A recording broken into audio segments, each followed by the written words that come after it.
আসসালামু আলাইকুম। অনেক দিন পর একটি পূর্ণাঙ্গ ব্লগ আপনাদের সামনে নিয়ে এসেছি।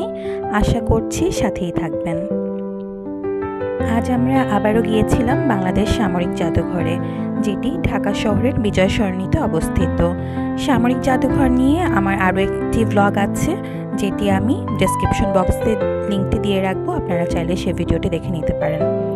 এই জাদুঘরটি বাংলাদেশ সেনাবাহিনী কর্তৃক নিয়ন্ত্রিত। বাংলাদেশের সামরিক বাহিনীগুলোর ইতিহাস, ঐতিহ্য, সাফল্য সংক্রান্ত নিদর্শন ও বিভিন্ন অস্ত্রশস্ত্র সংগ্রহ নিয়ে এটি সজ্জিত। জাদুঘরটি সময়সূচি একটু জানিয়ে দেওয়ার চেষ্টা করছি। সাপ্তাহিক ছুটির দিন হচ্ছে বুধবার, আর এছাড়া অন্যান্য দিনগুলোতে সকাল 10টা থেকে 1টা পর্যন্ত এবং দুপুর 3টা থেকে সন্ধ্যা 6টা পর্যন্ত খোলা থাকে, এবং শুক্রবার আর শনিবার একটু টাইমের চেঞ্জ আছে, সেটা আপনারা যাওয়ার আগে একটু দেখে যেতে পারেন। আর প্রবেশ মূল্য হচ্ছে জনপ্রতি 100 টাকা করে। 5 বছরের নিচে শিশুদের জন্য প্রবেশ মূল্য ফ্রি।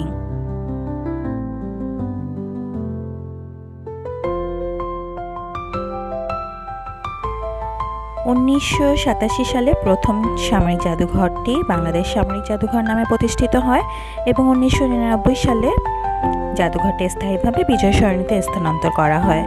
2009 সালে এটি আধুনিকায়নের উদ্যোগ নেওয়া হয়।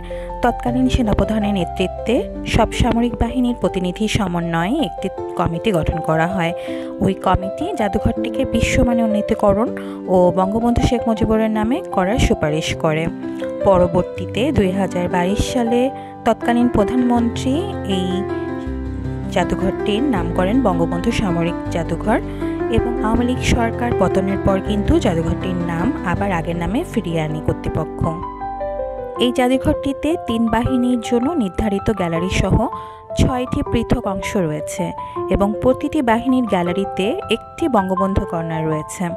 জাদুঘরের নিচতলায় বাংলাদেশ ইতিহাস গ্যালারি, দ্বিতীয় তলায় বাংলাদেশ সেনাবাহিনী গ্যালারি, তৃতীয় তলায় বাংলাদেশ বিমান বাহিনী গ্যালারি, চতুর্থ তলায় জাতিসংঘ শান্তিরক্ষা গ্যালারি, এবং বেসমেন্টে বাংলাদেশ নৌবাহিনী গ্যালারি রয়েছে।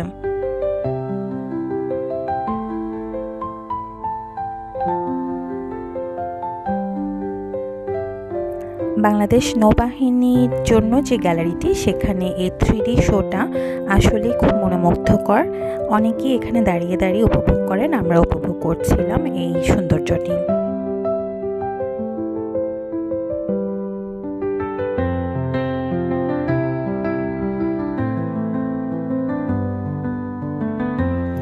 উনিশশো 71 সালে মুক্তিযুদ্ধের সময় সেনাবাহিনী কমান্ডারদের ব্যাজ, পোশাক, অস্ত্র, গোলাবারুদ, কামান, এন্টি এয়ারক্রাফট গান এবং যোগাযোগের জন্য ব্যবহৃত বিভিন্ন যানবাহন এখানে সংরক্ষিত রয়েছে।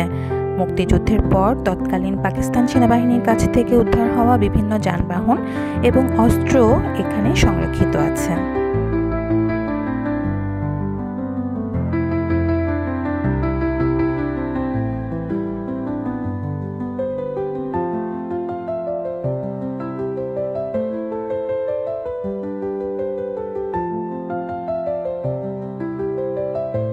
এখানে শিল্প গ্যালারি, প্রদর্শন গ্যালারি, উপহারের দোকান, মুক্তমঞ্চ, চলচ্চিত্র হল, বহুবিধ হল, সেমিনার হল, গ্রন্থাগার, আর্কাইভ, ভাস্কর্য, মোরাল, ক্যাফেটেরিয়া, আলোকসজ্জা এবং আলোকোজ্জ্বল ঝর্ণা ইত্যাদি অনেক কিছু এখানে রয়েছে দেখার মতো।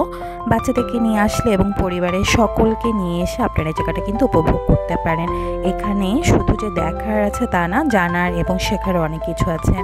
আমাদের ছোট বাচ্চারা, ইয়াং জেনারেশন, তারা কিন্তু এখান থেকে চাইলে অনেক কিছুই শিখতে পারে, যা চোখের সামনে দেখে তারা আরও ভালোভাবে রিয়েলাইজ করতে পারবে।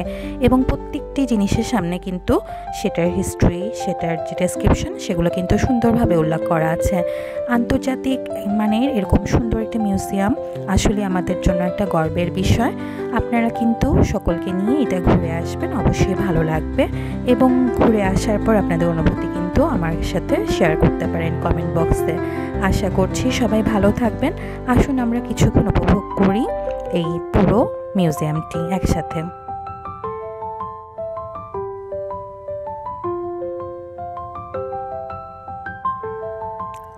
শুধু নিদর্শন নয়, জাদুঘর কমপ্লেক্সের স্থাপত্য, প্রবেশপথের ঝর্ণার খেলা, বাইরের সবুজ উদ্যান সবকিছু মিলে একটি চমৎকার ভ্রমণস্থান এটি।